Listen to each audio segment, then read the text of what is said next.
Pray with me.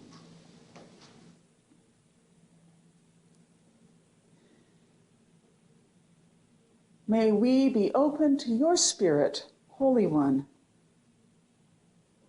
to the ways in which you communicate with us, you touch our hearts and our heads, that we might also know you and follow you. Amen.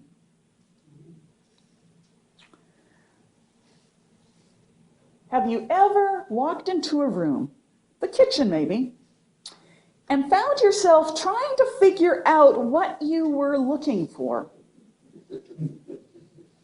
And you stand there trying to recollect your thoughts. Perhaps you figure it out after a few minutes. Maybe you get something else, or maybe you just leave the room puzzled and hoping you eventually figure it out. Today's gospel reading from John tells us of two individuals, Andrew and a friend of his, who hear about Jesus and begin to follow him. Jesus stops and asks them, "What are you looking for?" But they can't answer him.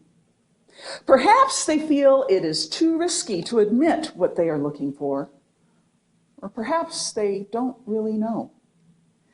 Instead, they do that thing that is a bit of a pet peeve of mine. They don't answer the question. They don't even seem to acknowledge it. Kind of like when you ask someone how the movie was and they start telling you about the time they took a trip to Europe. Or they ask you, "Where do you live?" This is what old Andy and his pal did. They responded by asking Jesus where he was staying. Now, maybe they assumed he was just passing through, that implication that staying is temporary, or maybe that it was what I experienced while living in South Africa. Where do you stay? Meaning, where do you live? In either case, Jesus responded with, "Come and see." I wonder if Andy and his friend realized in that moment that this invitation was a call, that they were being invited, called into something that was going to change not just their lives, but the whole world. What would have happened if they didn't bother? What would that mean? Would that mean that there were no followers of Jesus? Or would it have been a different group of stumbling, bumbling questioners who more often than not didn't get it, didn't understand what Jesus was talking about? And these ones who decided not to bother, wouldn't risk stepping outside their comfort zones, they would have missed out on the ride of a lifetime. They would have been left behind in black and white rather than finding the color and hue options. They would have been listening in mono rather than soaring with new tunes in surround sound. So much between the invitation and the response. Now we are a comma people, a people who are looking for what God has yet to say, new understandings, new insights, new messages. But there was no comma to this invitation that Jesus gave. This wasn't "come and see, comma, there's more truth and light to break forth from God's holy word." This wasn't "come and see, ellipsis, there's more to come, hold on, wait for it." This wasn't "come and see, question mark, perhaps, maybe you'd like to," this tentative invitation. This wasn't even "come and see, exclamation mark, I demand it, you must." Come and see, period. Here's my invitation to come and check it out. Come and see for yourselves what I am about. Come and see. And you know what? They came and saw. That was it. Just that. In that simple line, so much happened. They discovered the reality that has always been true. that they had been called, that they were called to participate in something that was going to rock their worlds. They were called to participate in something that was going to challenge every preconception, every assumption, every stereotype they had ever had. You see, it's what God does. God calls us.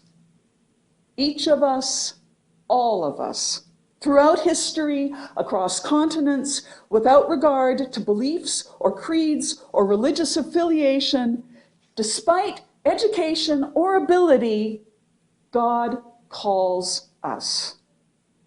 Often, we want to check it out. Find out everything we can first. Do the background check, read the reviews, lurk in the background and observe. But like Andrew and his friends, we are also called. We are called to participate in this holy, mind-altering, faith-developing, gut-wrenching, absolutely fearful and delightful activity of bringing light to the world. We are called to illuminate systems and structures that impoverish and dehumanize, actions and policies that bully and denigrate. Catholic priest and peace activist Daniel Berrigan said, "If faith does anything, as shown by the prophets and Jesus, it leads us into the injustice and suffering of the world." And so, we are called to provide food for those who are hungry and to starve those policies which fatten the 1%. We are called to give water to those who are thirsty and to drain the marketplace of greedy ownership of water and other natural resources. We are called to welcome the stranger and shut the door on xenophobic immigration policies based on a false sense of danger and security. We are called to clothe those with little protection and to strip politics of victimizing those already broken and robbed of their dignity. We are called to visit those in prison and to enchain structures of racialized practices of enslavement. A couple days ago, I sat at a table in the library trying to focus on this sermon. In one of my many pauses, I glanced at the books around me. These are some of the ones that caught my eyes. World Poverty, Inside Rehab, The Cost of Hope, Healthcare Half-Truths, Aging Parents, No Free Lunch, An Empty Lap, Rape. Then I saw the flyer on the end of the bookshelf, the one with the pictured book jacket, Multiplication is for White People. I had to get up to read the subtitle, Raising Expectation for Other People's Children. The blurb on the flyer read, "This book presents a striking picture of the elements of contemporary public education that conspire against the prospects for poor children of color, creating a persistent gap in achievement during the school years that has eluded several decades of reform. No child left behind, unless you're poor. Unless your complexion or that of any of your parents is darker than Wonder Bread. Of course, our society is pretty iffy on children anyway, as evidenced by our budgetary priorities. We live in a world with pain and struggle. No one gets through unscathed. Some of us know poverty breathing down our necks, the gnawing fear in our stomachs. Some of us crave the comfort of just one drink to soothe the nerves, calm the mind. Some of us barely tamp down the rage at questioned abilities because of the color of our skin or our gender. Some of us bear the shaming scars of secret violence and violation. Some of us bear the guilt of too many but no good options. Some of us ache with loss, grieve what could have been, should have been, grasp for shreds of hope just to make it through the morning, much less a whole day and night. None of us get through unscathed. We may think, who am I? What do I have to give? What do I have that's worth much of anything? But doesn't this God of the universe, who celebrates the uniqueness of all creation, doesn't this God say, bring your gift of song, of music, bring your mind for numbers, your ability to analyze? Doesn't this God say, bring your way with words, your artistry and poetry, your sharp acuity? Bring your energy to dance, to swirl with delight and joy. Doesn't this God say, bring your passion for animals, for the whole earth? Bring your biceps and your back, your feet and your hands. Doesn't this God say, bring all of these gifts and talents and skills which have grown in you and do justice? For we each have at least one gift, one talent, one skill. Some we are born with, some we work hard to develop. We have passions, fuel for caring for something, for someone.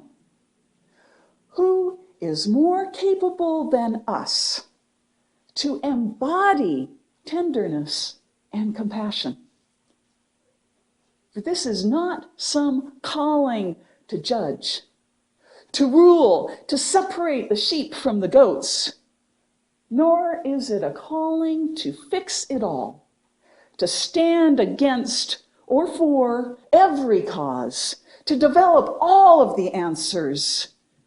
We are not called to be God, just to follow God as best as we are able, with our heads and our hearts, our ears as well as our mouths, our hands as well as our feet.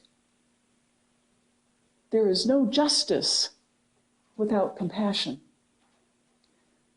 Teresa of Avila is purported to have written, Christ has no body but yours, no hands, no feet on earth but yours. Yours are the eyes with which Christ looks compassion on this world. Yours are the feet with which Christ walks to do good.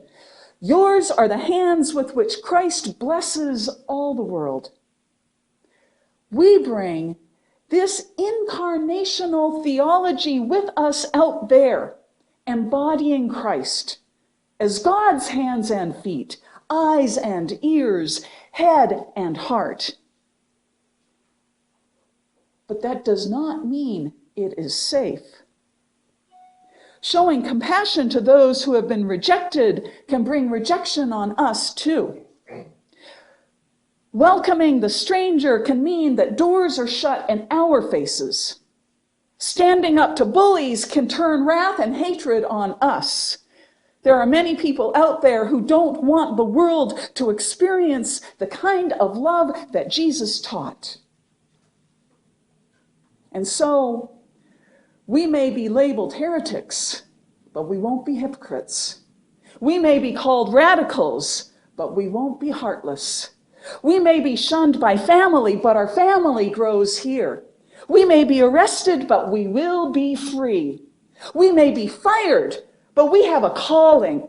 We may be attacked, but we will be in good company. Because embodying Christ is risky. Embodying Christ can be hard. Embodying Christ has consequences, but we won't be abandoned. For we can sing the words of that old spiritual, I don't feel no ways tired. I've come too far from where I've started from. Nobody told me that the road would be easy, but I don't believe God brought me this far to leave me.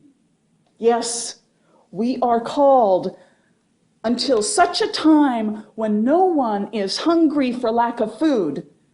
We are called until such a time when no one is homeless without heat or beds, until such a time when the prison doors have closed for good because we have found a better way to lift people up who have been broken in and by society.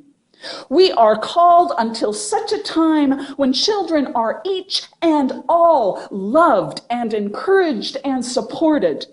Until such a time when nuclear warheads have decomposed and disagreements are resolved through the patient practice of listening, of understanding, of seeking the good of many and not just the desires of a few.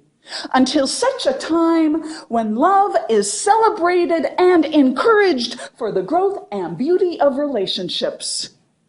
We are called until such a time when the diversity of all creation is seen as sacred.